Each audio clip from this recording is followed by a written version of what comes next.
Montana Territory, 1879. The first snow of winter dusted the mountains surrounding Pinecrest Valley as Samuel Xavier rode alone toward the settlement, his breath forming clouds in the crisp morning air. At 25, he had already learned the cruelest lesson the frontier could teach. Attachment meant vulnerability, and vulnerability got you killed. 3 years since losing his family to a Sioux raid had hardened the young cowboy into a solitary figure who trusted only his horse and his Colt revolver. The valley opened before him, revealing scattered homesteads and the small cluster of buildings that formed Pinecrest's main street. Samuel adjusted his worn brown Stetson lower over his blue eyes, scanning the terrain with the habitual wariness of a man accustomed to danger appearing without warning. His lean, muscular frame remained tense in the saddle, even though he'd left hostile territory behind weeks ago. "Won't be staying long," he muttered to his buckskin gelding, Storm. "Just supplies, maybe a hot meal, then back to open country where a man can breathe." The horse nickered as if in disagreement, causing Samuel to pat the animal's neck. "Don't get comfortable, boy. Towns mean trouble, and trouble means graves." Samuel had wandered the territories since the raid, taking work as a ranch hand, scout, or whatever paid enough for ammunition and beans. He never stayed anywhere long enough to form connections. His handsome features, strong jaw, and wheat blonde hair attracted attention from young women in every settlement, but he kept his interactions brief and impersonal. His credo was simple: the frontier was no place for love, only survival. What Samuel needed was a permanent claim of his own, far from others. What he wanted was enough money to secure that isolation. At least that's what he told himself as he guided Storm down the main street of Pinecrest, ignoring the hollow feeling that sometimes ambushed him on cold nights when the stars seemed too distant and the campfire too small. The sound of breaking glass and angry voices pulled his attention toward a two-story building with a freshly painted sign declaring it Logan's General Store. Outside, 3 rough-looking men surrounded a young woman who stood protectively in front of a broken window display, her posture defiant despite being outnumbered. "Your pa owes us fair and square," the largest man growled, his beard crusted with tobacco. "Either pay up or we'll take it in trade, one way or another." "My father owes you nothing," the woman replied, her voice steady despite the threat. "The timber you delivered was rotten through. We can't sell worthless goods." Samuel intended to ride past. Other people's problems weren't his concern, but something about the woman's courage in the face of danger made him rein Storm to a halt. She was stunning, with honey blonde hair pinned up beneath a modest blue bonnet that matched her dress. Her face was heart-shaped, with determined green eyes that flashed with intelligence and spirit. She couldn't have been more than 22, yet she faced the men with the composure of someone twice her age. When the tobacco-stained man grabbed her wrist, Samuel's body moved before his mind could remind him of his own rules. He dismounted in one fluid motion, hand resting on his holstered revolver. "The lady doesn't seem interested in your company," he said, his voice quiet but carrying the unmistakable edge of threat. The 3 men turned, sizing him up. Samuel knew what they saw: a young cowboy, trail-worn but standing with the easy confidence of someone who had faced death and wasn't particularly impressed by it. His clean-shaven face might have made him look younger than his years, but his eyes carried the hard glint of experience. "This ain't your business, stranger," the leader said, though his hand had dropped from the woman's wrist. "Making it my business," Samuel replied. 3 against 1 lady doesn't strike me as a fair fight." The tension stretched until the leader spat in the dirt. "Logan's gonna pay what's owed, one way or another. Tell him Baxter said so." As the men stalked away, Samuel turned to the woman, expecting gratitude but finding fierce independence instead. "I had that situation under control," she said, straightening her cuffs. Samuel raised an eyebrow. "Look that way, ma'am." "Lydia Logan," she offered, studying him with unexpected intensity. "And while I appreciate the sentiment, I've been handling Baxter and his cronies for months. They're all bluster." "Samuel Xavier," he replied with a tip of his hat. "Forgive me for interfering then." To his surprise, her expression softened. "I didn't say I wasn't grateful, Mr. Xavier, just that you shouldn't mistake me for some helpless female requiring rescue." She gestured to the small derringer partially visible in her pocket. "I'm quite capable." Something unexpected stirred in Samuel, respect certainly, but also curiosity, both dangerous feelings he'd trained himself to ignore. "Your window," he noted, glancing at the broken glass. Lydia sighed. Father will be furious. We just received that shipment of porcelain from back east. Before Samuel could respond, the door to the general store swung open, and an older man with Lydia's same green eyes emerged, his face creasing with concern. Lydia, what happened? Was it Baxter again? He noticed Samuel and stiffened. And who might you be, sir? This is Mr. Xavier, father. He happened by when Baxter and his men were making threats. He assisted in encouraging their departure. Samuel noticed how she carefully phrased her explanation to preserve her dignity while acknowledging his help. Another surprising layer to this woman who defied his expectations of town folk. Lydia Logan, the older man said, extending his hand. I'm obliged to you, son. Those timber men have been a thorn in my side since I refused their shoddy lumber. Just passing through, Samuel replied, shaking the offered hand briefly. Need supplies before heading north. A look passed between father and daughter that Samuel couldn't interpret. Then Lawrence cleared his throat. Well, perhaps you might stay for supper at least. Lydia makes a venison stew that would convince a dying man to live another day. Father, Lydia protested, a faint blush coloring her cheeks.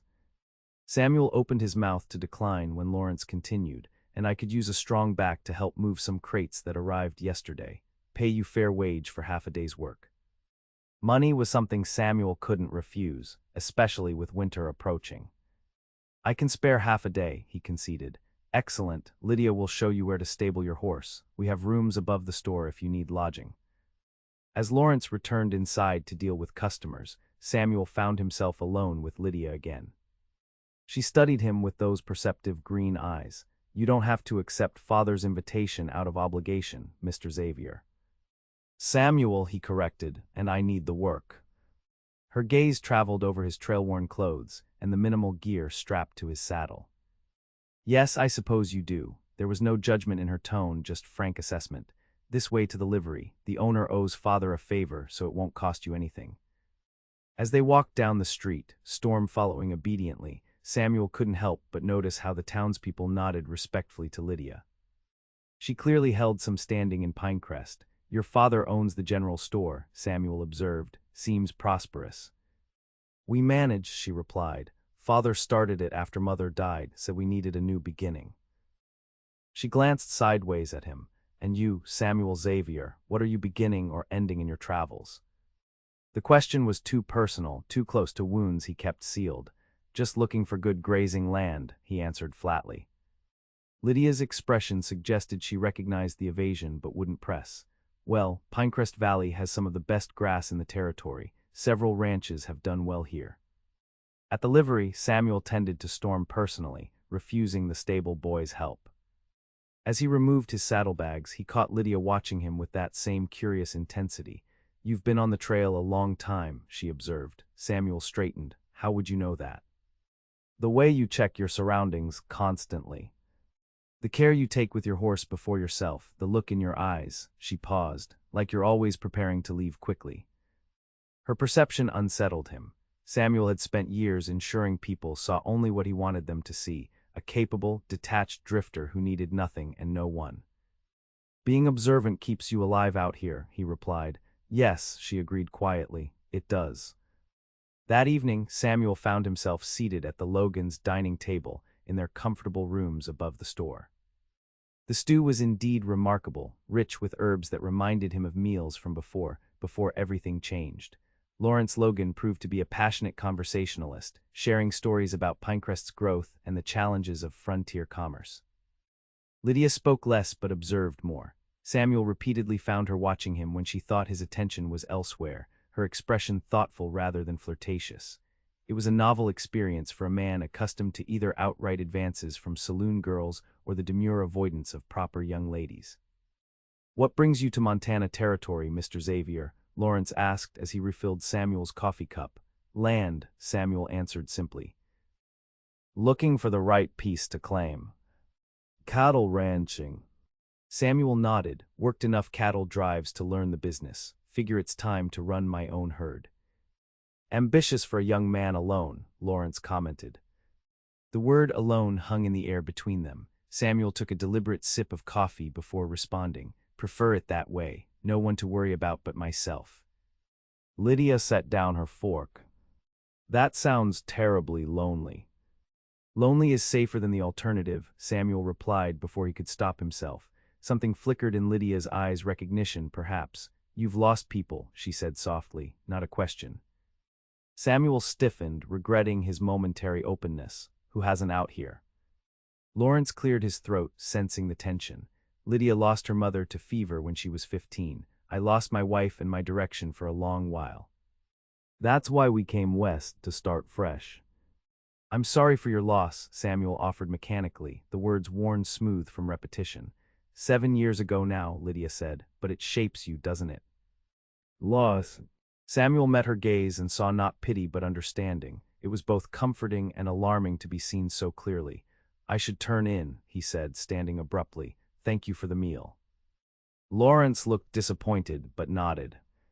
Lydia will show you to the spare room. I've got ledgers to review before bed anyway. As Lydia led him down the hallway to a small but clean bedroom, Samuel maintained a careful distance between them.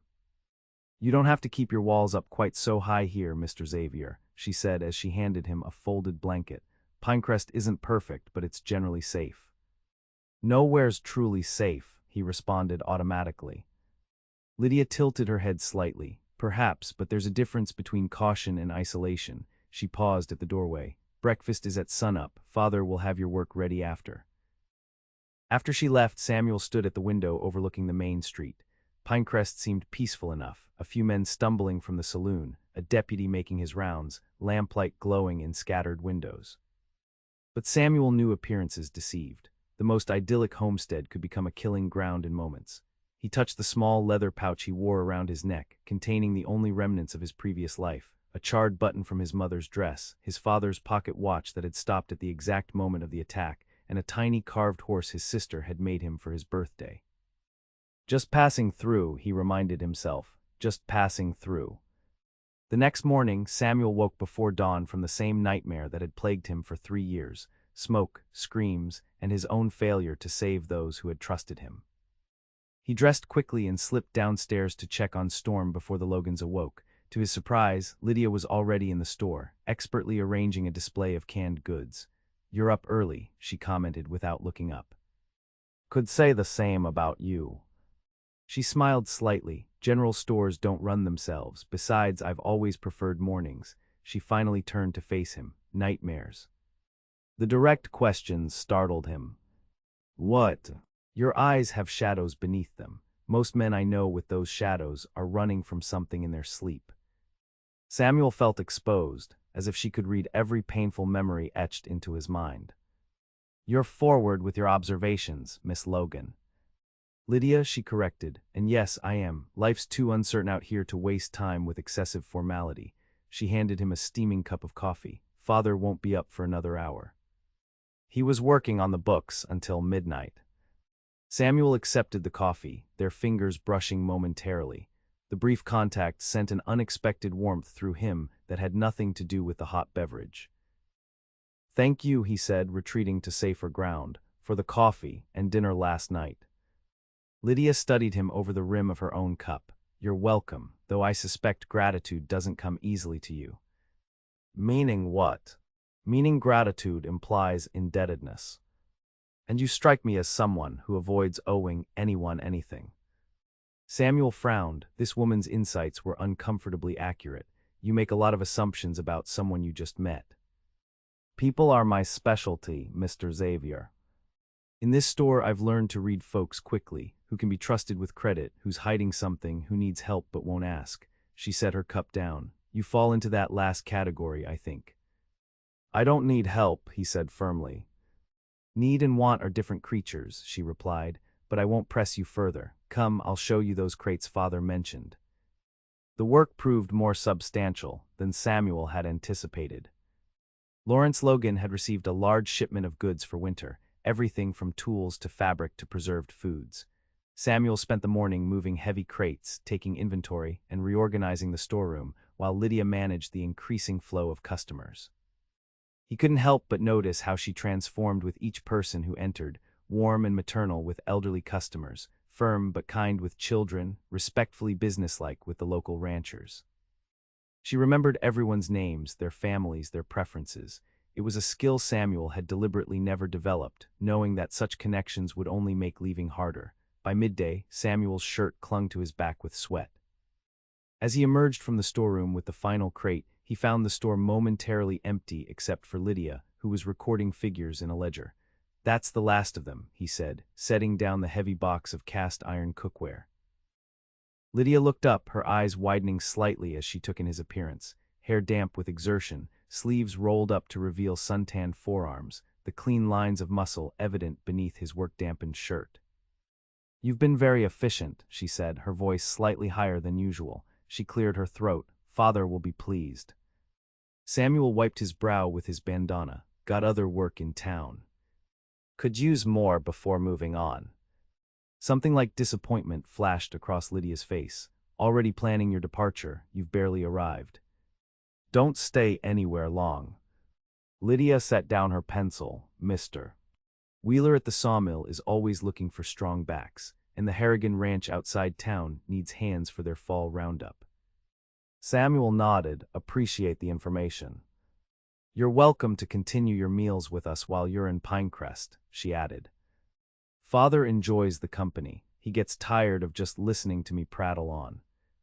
"I doubt you prattle," Samuel said without thinking. A genuine smile spread across Lydia's face, transforming her from merely pretty to strikingly beautiful. "Was that a compliment, Mr. Xavier?" Before Samuel could respond, the store door burst open. Baxter and 5 men more than yesterday stormed in, their expressions thunderous. "Where's Logan?" Baxter demanded. "We've come to settle accounts." Samuel moved instinctively, positioning himself between the men and Lydia. "Your business can wait until you learn some manners," he said evenly. Baxter's eyes narrowed. "You again. Should have ridden on, Cowboy. This ain't your fight. As long as you're threatening a lady, it is." "Miss Logan ain't just a lady," one of the other men sneered. "She's the reason the timber contract with Wilkins Ranch fell through. Told them our lumber wasn't up to standard." "Because it wasn't," Lydia replied calmly, though Samuel could hear the tension in her voice. "Selling substandard materials for premium prices is dishonest." "You cost us $500, Baxter snarled, advancing. Samuel's hand dropped to his holster. "That's far enough." The atmosphere crackled with tension. Samuel assessed the situation with the cold precision learned in 3 years of survival. 6 against 1 were poor odds, but he'd faced worse. The question was whether he could protect Lydia if shooting started. "What seems to be the problem here?" Lawrence Logan's voice cut through the standoff as he emerged from the back office. "Your daughter cost us the Wilkins contract," Baxter growled. "We want compensation." Lawrence stood straight, his merchant's demeanor replaced by steely resolve. "My daughter provided an honest assessment of your goods, as I hired her to do. If Wilkins rejected your timber, that's between you and your shoddy craftsmanship. We won't leave empty-handed," Baxter threatened, his hand moving toward the knife at his belt. What happened next surprised even Samuel. Lydia stepped around him, the small derringer now firmly in her hand, and pointed at Baxter. "You will leave, Mr. Baxter. Now, before I inform Sheriff Mills that you've threatened a business owner for performing her rightful duties as a materials inspector." "Materials inspector," Samuel murmured, puzzled. "Lydia trained with a master carpenter in St. Louis before we came west," Lawrence explained, his own shotgun now visible behind the counter. "She has a territorial license to inspect building materials." The revelation shifted Samuel's understanding of Lydia entirely. This wasn't just a shopkeeper's daughter, but a woman with professional skills few men in the territory could claim. Baxter looked from Lydia's steady derringer to Lawrence's shotgun to Samuel's readied stance. His face twisted with rage, but even he could recognize the disadvantage. "This ain't over," he spat. "Accidents happen to people who cross us." "Are you threatening us, Mr. Baxter?" Lydia asked coolly. "Because that would be of great interest to Judge Patterson, who dines with us every Sunday." The mention of the judge, another connection Samuel hadn't anticipated, further deflated Baxter's bravado. With a final venomous glare, he and his men backed out of the store. As the door closed behind them, Samuel turned to Lydia with newfound respect. "Materials inspector." She lowered the derringer, her hands trembling slightly now that the danger had passed.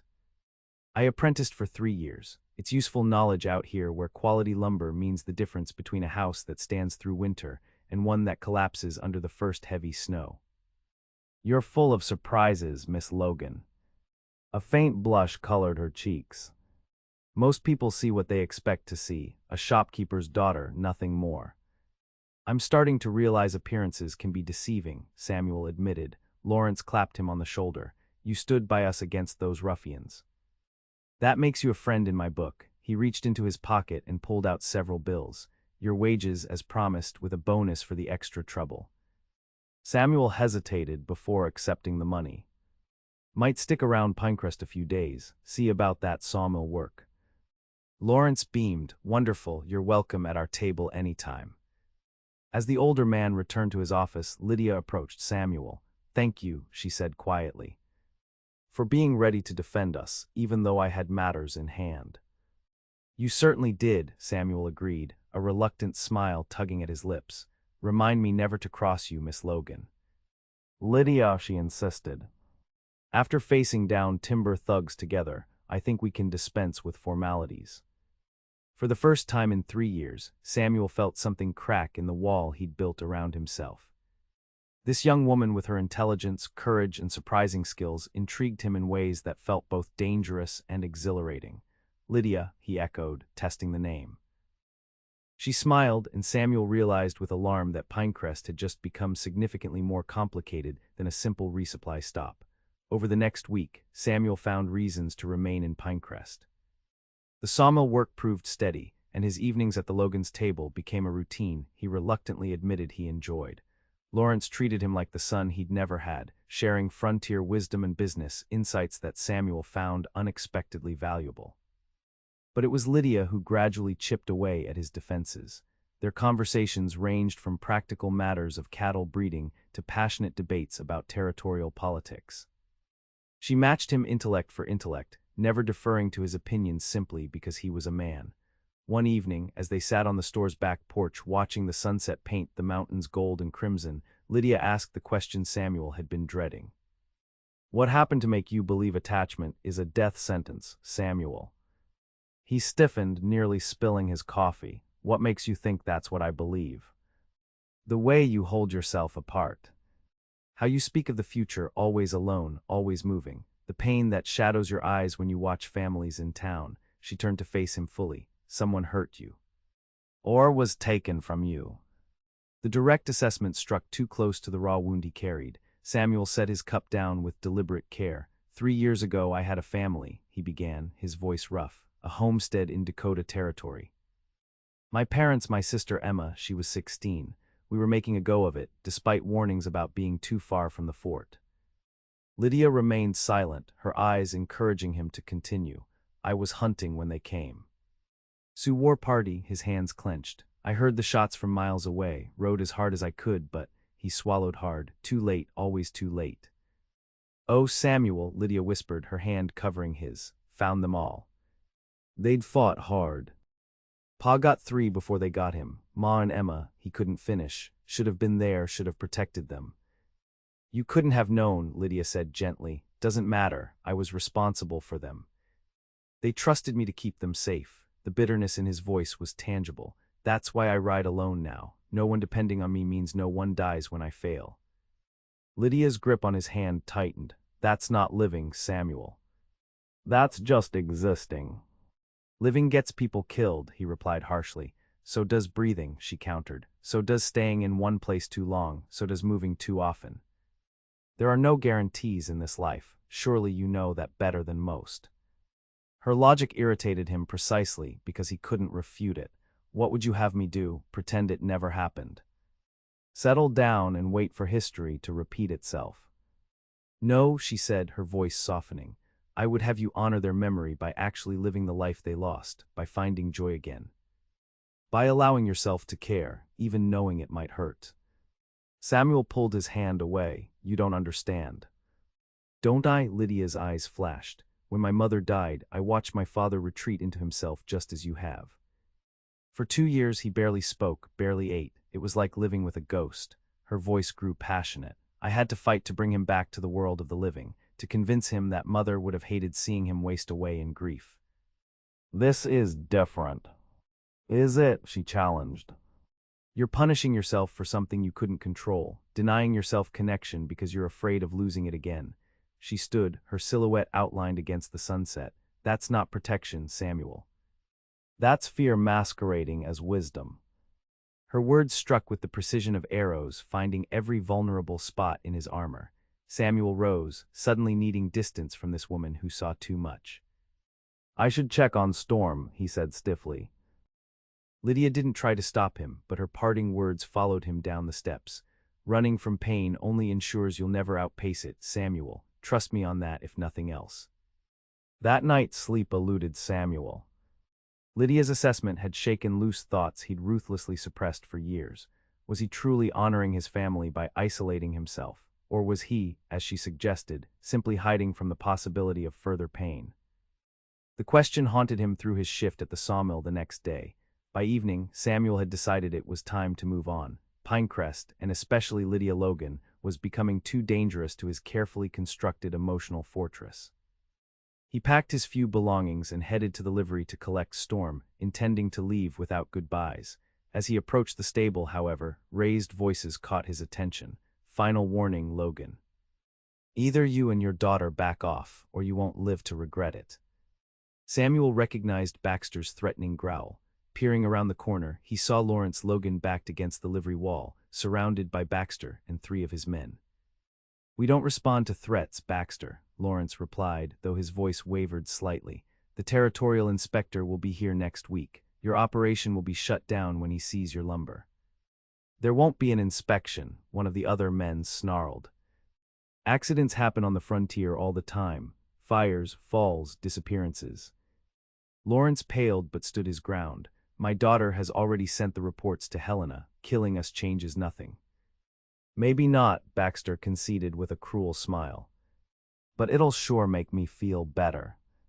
Samuel's instincts took over. Dropping his saddlebags, he drew his revolver and stepped into view. 4 against 1 old man, he drawled, cocking the hammer for emphasis. Seems you boys haven't learned your lesson about fair fights. Baxter whirled, his hand dropping to his own weapon. Xavier.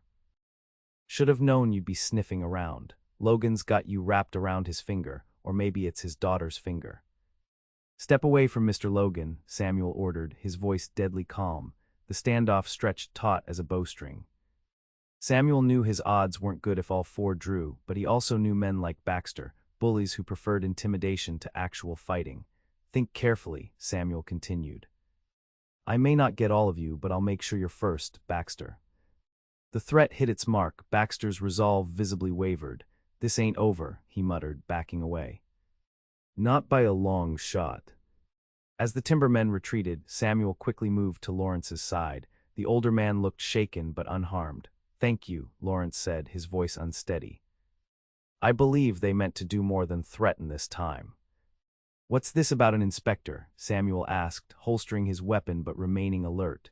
Lawrence straightened his coat. Lydia reported their operation for using green timber and passing it off as properly seasoned. The territorial building inspector arrives next week to investigate. And Baxter knows this will ruin him, Samuel concluded. Where's Lydia now? At the store closing up for the night. Lawrence checked his pocket watch. We should get back. If they came for me, they might. He didn't finish the sentence. Both men were already running toward the general store. They arrived to find the store dark and the door locked. Lawrence fumbled with his keys, his hands shaking. Lydia, he called as they burst inside. Lydia, are you here? Silence answered him. Samuel's blood ran cold as he surveyed the disrupted displays and overturned chair behind the counter. She wouldn't leave the store like this, Lawrence whispered, panic edging his voice. Samuel spotted a piece of paper pinned to the counter with a hunting knife. He removed it carefully and read the crude message aloud. We got your daughter. Call off the inspector or bury what's left of her. Sawmill at midnight, come alone. Lawrence staggered, gripping the counter for support. Dear God, no. Samuel's mind raced, calculating distances and options. The sawmill's 3 miles east, he said, already moving toward the door. How many men does Baxter have total? S7, maybe 8, Lawrence stammered. Samuel, what are we going to do? If they hurt her. They won't, Samuel interrupted, a cold fury settling over him. Get Sheriff Mills and any deputies, tell them what's happened, I'm going ahead. They said come alone.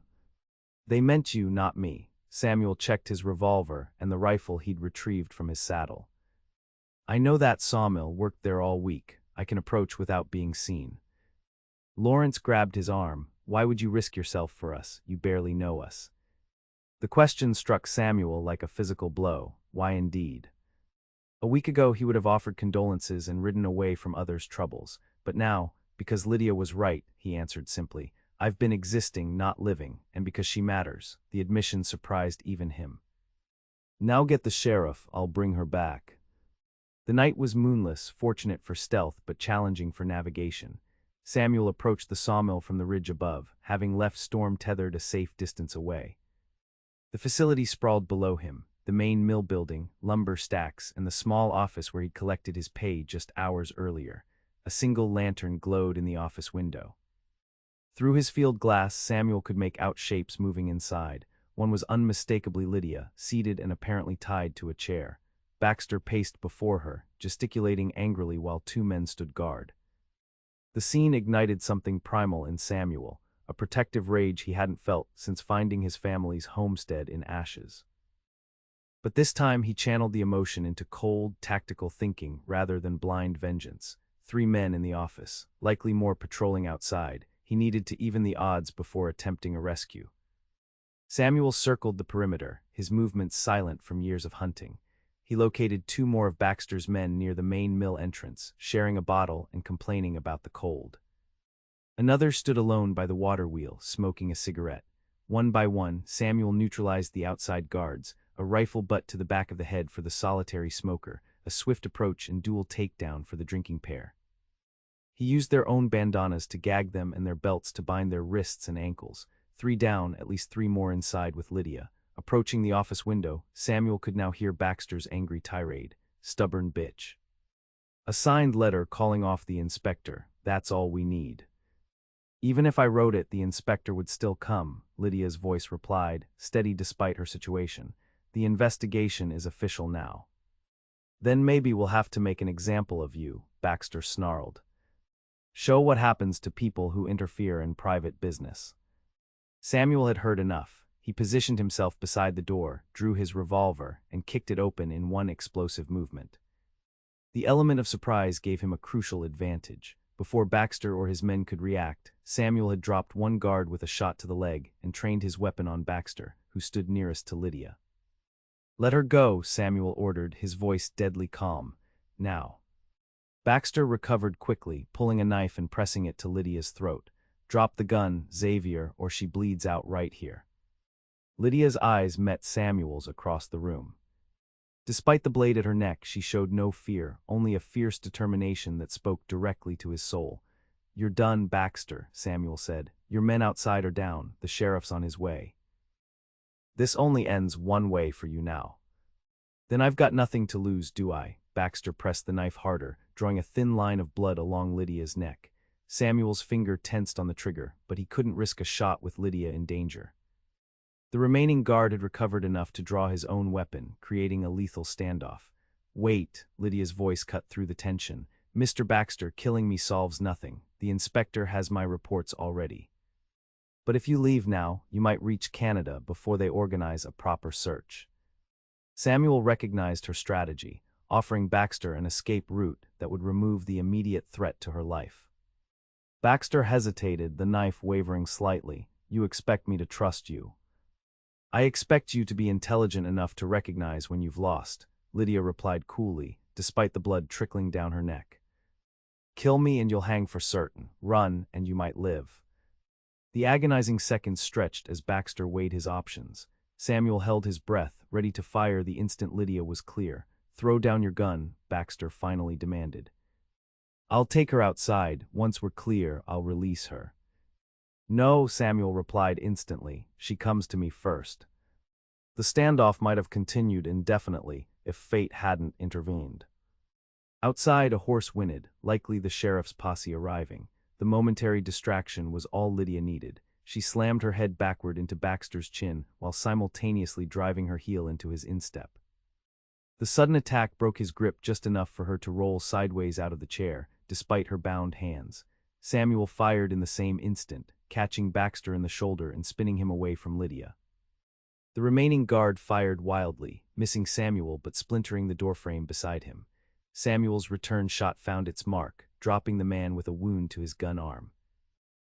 Before Baxter could recover, Samuel was across the room, his boot pressing the timberman's knife hand to the floor while his revolver aimed unwavering at his forehead. "Give me a reason," Samuel growled. "Just one." Baxter for once had the sense to remain still. Samuel kept his weapon trained on Baxter while retrieving a knife from his boot to cut Lydia's bonds. "Are you hurt?" he asked urgently.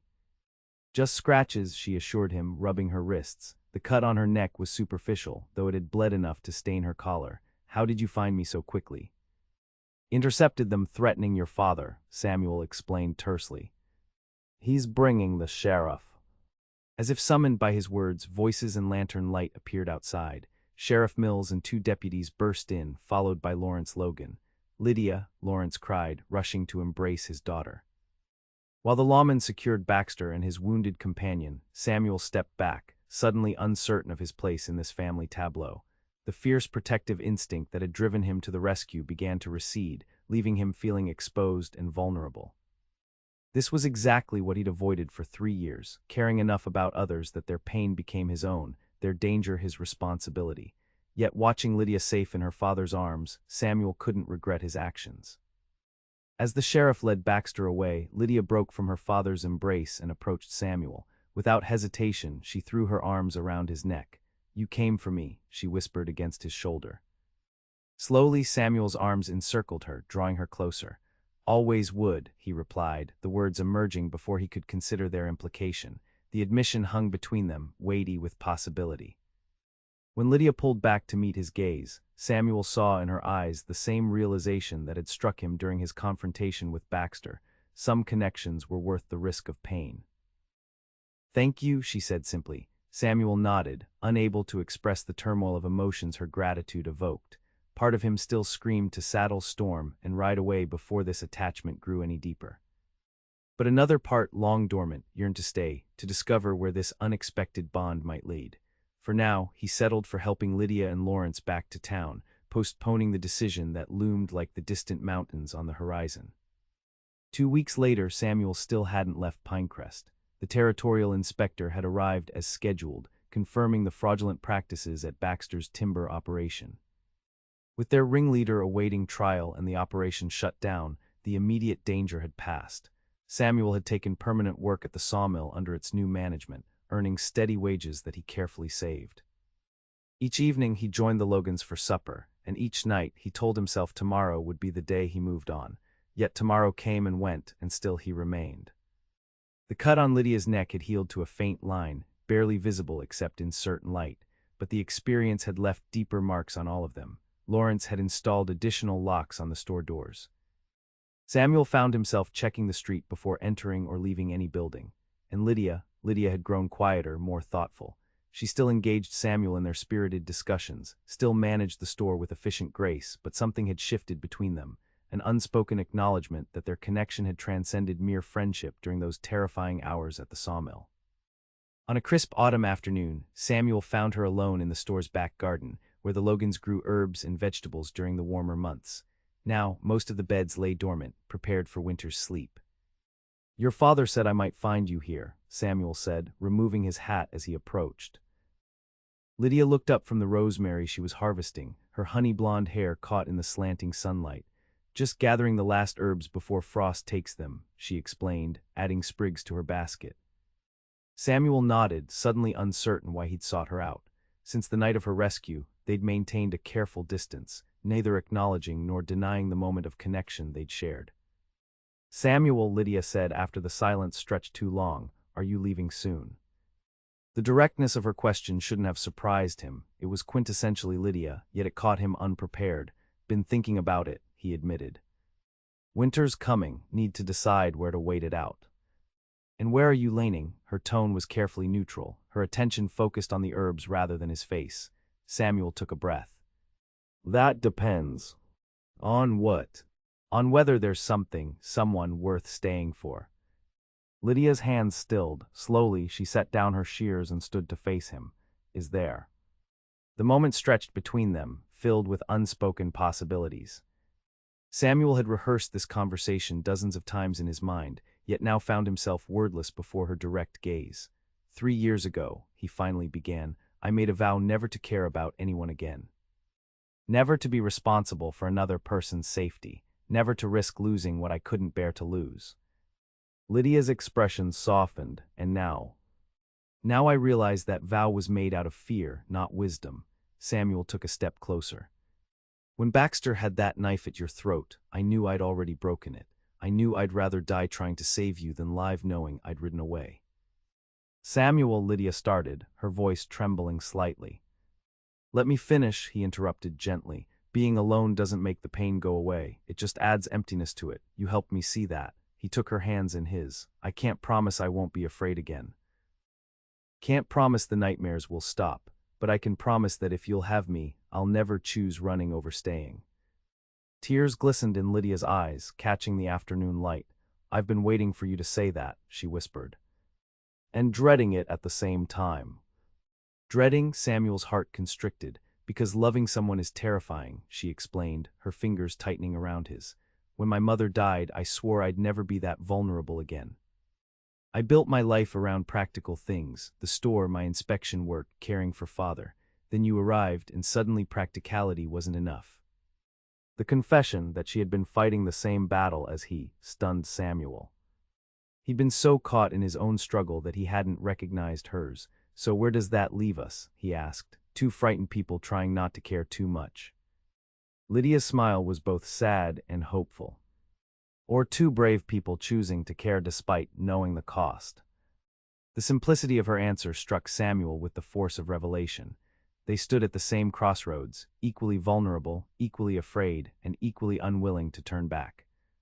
I'm staying, he said firmly, not just for the winter, not just until spring. I'm staying for as long as you'll have me, Lydia Logan. Her smile bloomed fully then, transforming her face. That could be a very long time, Samuel Xavier. I'm counting on it, he replied, drawing her closer. Their first kiss, shared among the dormant garden beds with winter's chill in the air, felt to Samuel like the first true breath he'd taken in 3 years. The walls he'd built crumbled completely, as Lydia's arms encircled his neck, her warmth banishing the coldness that had taken residence in his soul since that terrible day in Dakota Territory. When they finally parted, Samuel rested his forehead against hers. First impressions can be deceiving, he murmured. When I rode into Pinecrest, I thought it was just another stop on an endless trail. And now, Lydia prompted, now I think it might be the end of that trail, and the beginning of something else entirely. Winter settled over Pinecrest Valley with a gentleness that belied its power.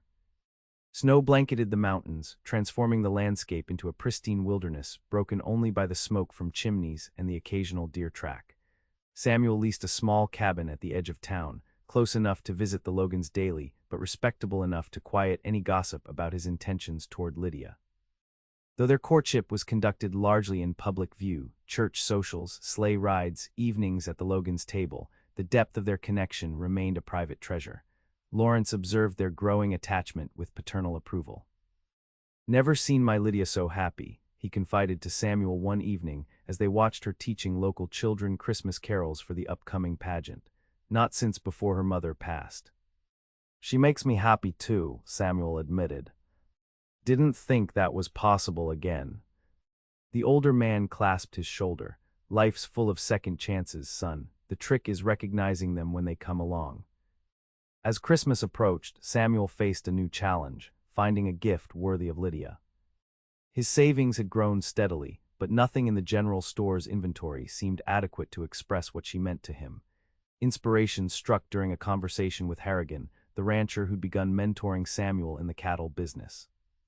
Got a nice parcel east of my main spread, Harrigan mentioned.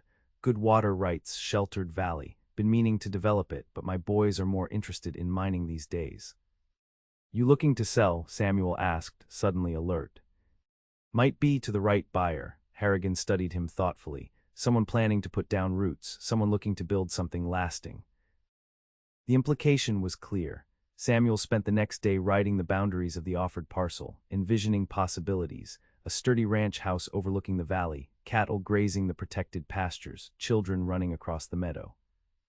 The thought no longer frightened him as it once would have. Instead, it filled him with resolve. He negotiated terms with Harrigan, signing preliminary papers and making a down payment that nearly emptied his savings. The risk was considerable, but for the first time in years, Samuel was thinking beyond mere survival to a future worth building. On Christmas Eve, the entire town gathered for the holiday pageant, followed by a communal supper in the church hall. Samuel escorted Lydia and Lawrence, taking quiet pride in the admiring glances they received as a couple. Lydia looked particularly beautiful that evening, wearing a deep green dress that complemented her honey-blonde hair and brought out the emerald in her eyes. Samuel found himself repeatedly distracted from conversations by the sight of her across the room.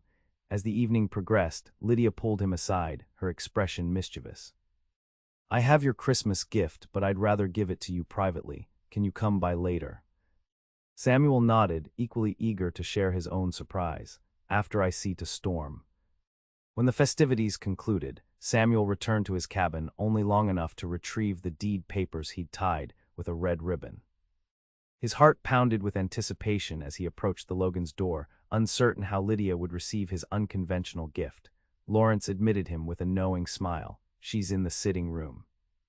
I'm turning in early, these old bones need rest." He winked conspiratorially as he headed upstairs, leaving Samuel and Lydia alone. The sitting room glowed with firelight and the soft illumination of the Christmas tree Lawrence had cut from the foothills. Lydia sat on the settee, a small package in her hands, her expression both nervous and excited. "Merry Christmas," she said as Samuel joined her. "Merry Christmas." He took her free hand in his. "Ladies first." Lydia nodded and presented her gift, a small box wrapped in brown paper and tied with string. Samuel unwrapped it carefully to reveal a gleaming pocket watch. "Open it," she urged. Inside the cover, she had placed a miniature photograph of herself beside an engraving. "Time spent loving is never wasted. Yours, Lydia." The sentiment struck him deeply. For 3 years, he had considered his capacity for love a weakness, a vulnerability to be guarded against.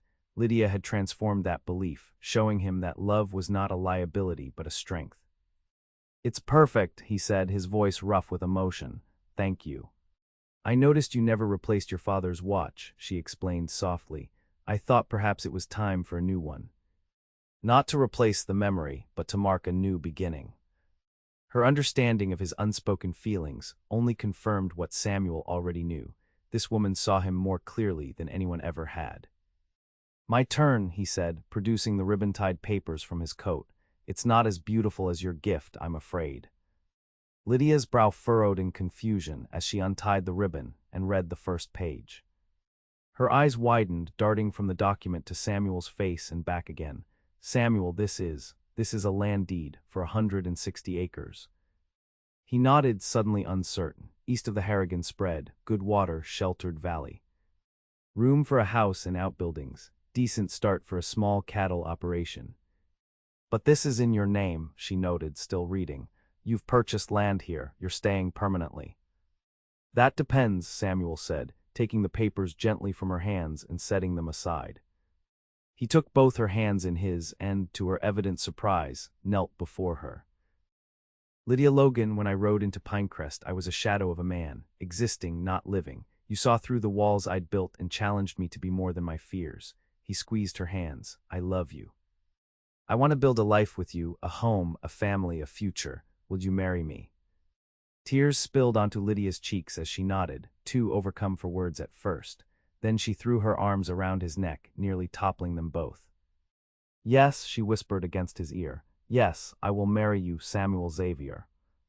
The kiss they shared sealed more than a promise of marriage. It affirmed their mutual choice to embrace life with all its risks and rewards, to choose love despite knowing its cost. When they finally separated, Samuel reached into his pocket and produced a small silver ring with a single pearl.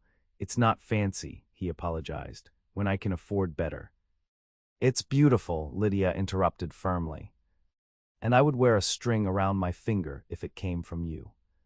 As he slipped the ring onto her finger, Samuel felt the last vestiges of his self-imposed isolation dissolve. "Your father already knows I intended to ask," he admitted. wanted his blessing first. Lydia laughed softly. Is that why he conveniently retired early? Might have been. They settled before the fire, Lydia nestled against Samuel's side, their future stretching before them like the vast Montana sky, infinite with possibility. We'll build the house on the rise overlooking the valley, Samuel said, describing his vision, big enough for children someday, and close enough to town that your father can visit whenever he likes. He'll spoil our children terribly, Lydia predicted with a smile. Our children, Samuel echoed, the phrase awakening protective instincts he thought had died with his family, but this time the feeling brought joy rather than fear. I promise I'll keep you all safe. Lydia turned in his arms to face him. I know you will. But remember what brought us together, your courage to help even when it meant risking your heart. Don't let fear steal that from you again. Samuel nodded, recognizing the wisdom in her words. First impressions can be deceiving, he said, echoing his earlier observation. I thought the lesson of losing my family was to never love again. Now I know it was to recognize love's value and fight for it. And I thought independence meant never needing anyone, Lydia added. Now I understand that choosing to need someone, choosing vulnerability, takes far more courage.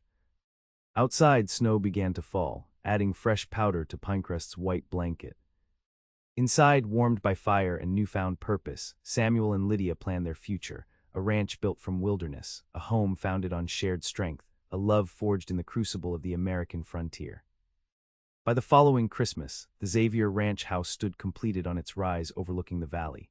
Samuel and Lydia had married in a spring ceremony attended by the entire town, with Lawrence giving away the bride and Sheriff Mills serving as best man. Their first year of marriage brought challenges, a difficult calving season, competition from larger ranches, the constant work of establishing a new homestead. But it also brought immeasurable joy as they built their life together, their complementary strengths creating a partnership that flourished even in the harsh frontier environment. Lawrence divided his time between the general store, which he'd begun training his assistant to manage, and the ranch, where he proved invaluable in establishing gardens and orchards that would eventually make the Xavier homestead largely self-sufficient. On Christmas Eve, as they prepared to host their first holiday gathering in their new home, Samuel found Lydia standing on the porch, watching the sunset paint the snow-covered mountains in hues of pink and gold. Penny for your thoughts, he said, wrapping his arms around her from behind. Lydia leaned back against his chest. I was thinking about how different this Christmas is from last year. Then, we were just beginning. Now, she turned in his embrace, a radiant smile illuminating her face. Now I have something special to tell you. Samuel raised an eyebrow, waiting. Your gift this year won't arrive until summer, she said, taking his hand and placing it gently over her stomach.